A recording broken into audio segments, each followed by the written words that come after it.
is this Confession Friday, as you know, and my topic today is getting over your past, um, past period, past relationships, past jobs, past friendships, just your past.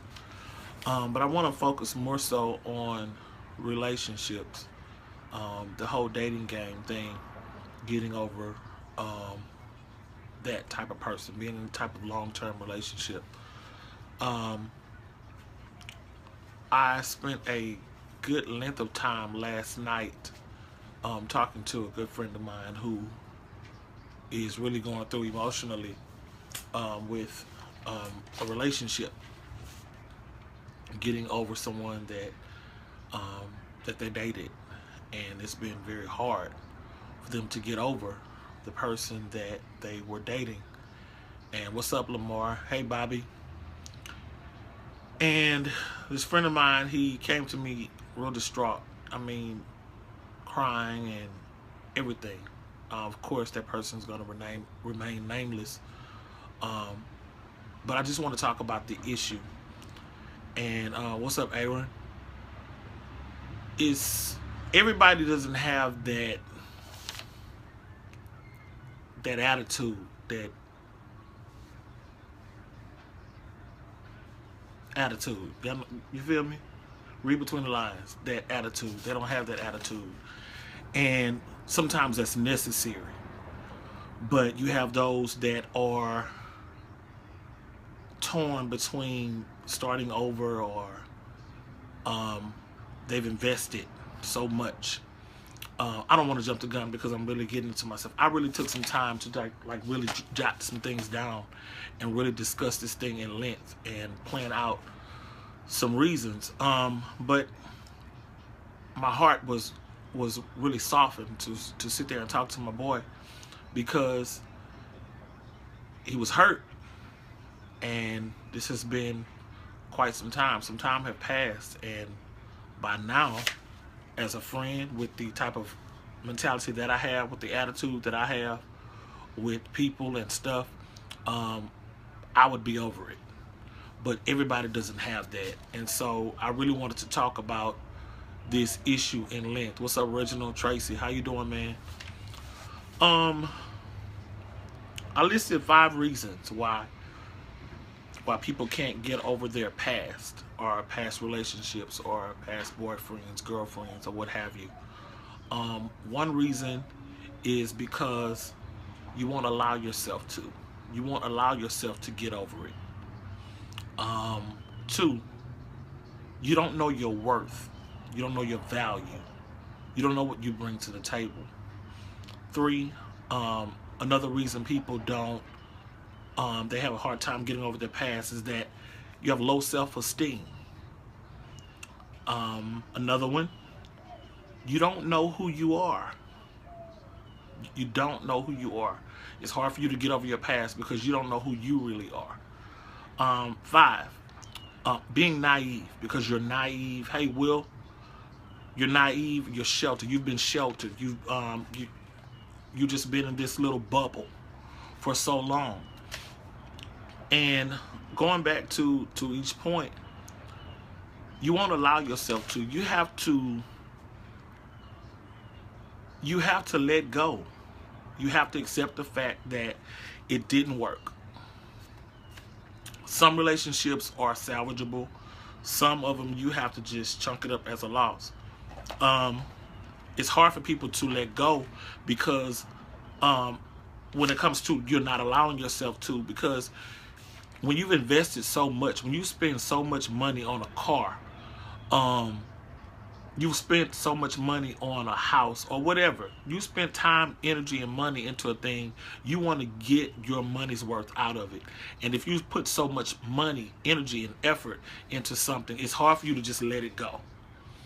And I get that. But sometimes you have to know when to say when.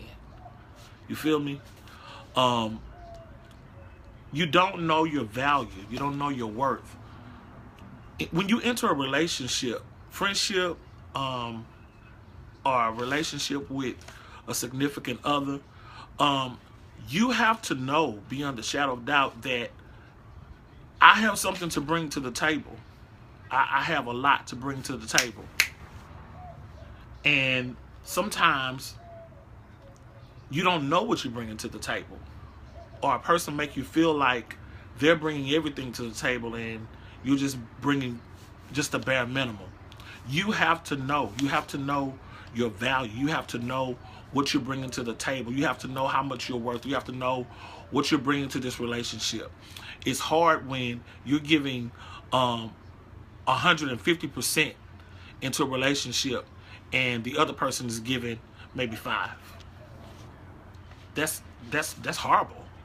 And believe it or not, there are some people that do that. They live in relationships where they want to be the one to take care of the person. They want to be the provider. All of that, you know. Prada, come here. This girl went all the way. Get your butt over here. Okay, I'm sorry. I'm back. There are some people who can function with giving just a little bit. I can't do it. I'm sorry. If I'm giving 150, I'm expecting you to give 150. Ain't nobody just sitting here for the ride. I'm going to drive for a little while. You're going to drive for a little while. It's just that plain and simple. Low self-esteem. Some people don't think they can do any better. They think just because I'm back. Some people think that just because you come into their life that nobody wants you but them. Make them out of a lie. Make them out of a lie. Let this person know that I'm bringing something to the table, you bringing something to the table, and yeah, you want me, but I can do better. Let this person know that you can do better than them. Not saying that you're always looking for a greater or a better, but you have to know. You have to know that I look good. My body might not be the best, but I think I'm attractive. What do you think about yourself? That's a whole lot. That's a whole lot. You have to know who you are. Don't allow a person to give you validity.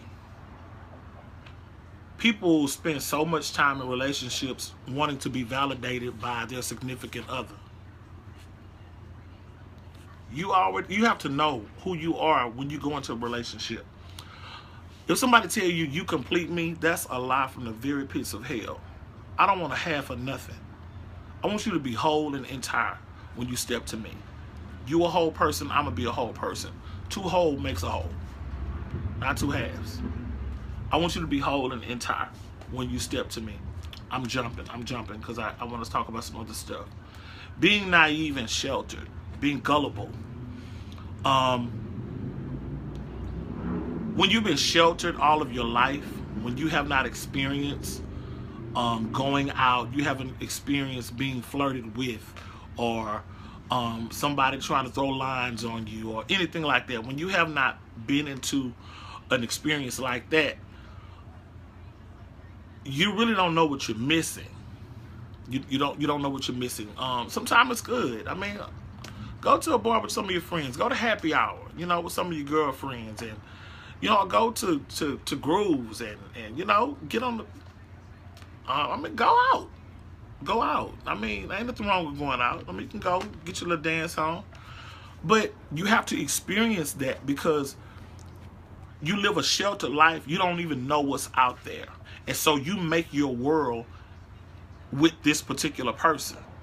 So when you and this particular person have broken up and you've gone your separate ways, you don't even know what to do with yourself. Am I making sense? I mean, you went to the movies with this person all the time. Y'all went to the grocery store together. Y'all go to the movies together. Y'all go to concerts together. You did everything with this person. You don't even have friends. You don't even have friends. You don't even have that time where you go just spend time with the fellas, spend time with the girls. You don't have that. You need to spend time with other people. Form your own world with this person and without. You feel me? Okay, so I've mentioned reasons why people can't get over their past. Well, What do I do now? I hear you asking me, Eric, what do I do? What do I do? How do I get over my past? Well, everything doesn't work for everybody, for one. What I normally say, you have to get a forget it attitude. You know where I'm going. You have to develop one of those type of attitudes so you can give yourself a boost to leave this particular person. If a person shows you who they are, believe them. Once they show you who they are, use that as fuel, use that as ammunition to pull away and go the opposite direction. Get the gift of goodbye and chunk them the deuce. If they've shown you who they are, walk away. You showed me. You let me know that you don't give a flip about me. So, okay. There have been times when people will say it. If they show you and they say it, now come on now. Don't be a doormat. Don't be a fool. Our people perish because they dumb as hell. That's my version of the scripture. So get that kind of attitude, for one. Two, start hanging with your family. Hang with family, friends, people that you like to spend time with, or that know you, that can probably get your mind off of whatever you're dealing with in this relationship that you're trying to get over. Hang with some friends, hang with some coworkers, go to happy hour, do something like that. Two, create a new image. Go get your new hairstyle, get a haircut, change your hair color, get you some streaks or something like that, some braids, or they got bundles on sale. Get you some weave, do something, change your whole look, get a makeover, do something different, get a new image. Once you get that new image, go out, go mix and mingle with some other single people. Not to be thoughts, but just to get out there and mingle. There's nothing wrong with mingling with people. Three, find a hobby. Find something that you like to do. I like roller skating. I like to roller skate. I like to play pool as well. Do that. Do something. Do something that you go bowling. Do something that you like to do with some friends, or go by yourself. I will go to the movies by myself in a minute. I don't need a escort to the movies. I don't need to have company to go to the movies. I will go to the movies any day by myself. Last one, discover you all over again. Discover you. Find out what you like to do. Things that I've probably done. I go to the park. I'll do, what's up, Keith? What's up, Bishop? Brandon, Tyrone, hey, y'all. I'll go to the park and just really sit down. I plan, strategize, and figure out what am I gonna do. Go to school, do something with yourself. Discover you. Find out what is it gonna take for me to be happy with me. And also be content with being by yourself. Go to Olive Garden. That's right, Lamar. But find something that you like to do. Do that. Strategize. Get yourself together. I've taken time to decide what I wanted to do with my life just in this recently. I want to go back to school. So I'm going to pour myself into going back to school, becoming who I want to be. I'm kind of getting a niche. Yeah, I like singing, I like directing choirs, I like doing all of that kind of stuff. Don't get me wrong, but I want more than that. I want something else to fall back on. I don't want to grow old and all I have to show for myself is I've directed choirs for several churches in Houston. I want to leave a legacy for my children. I want my children to have something to fall back on. Right now, I can't afford to die. If I died right now, all y'all would be able to say is that, oh, he sang real good, he direct choirs good, and he can get a choir in the shape, this and that. Just memories and compliments. But that's it. I'm going back to school. I'm going to do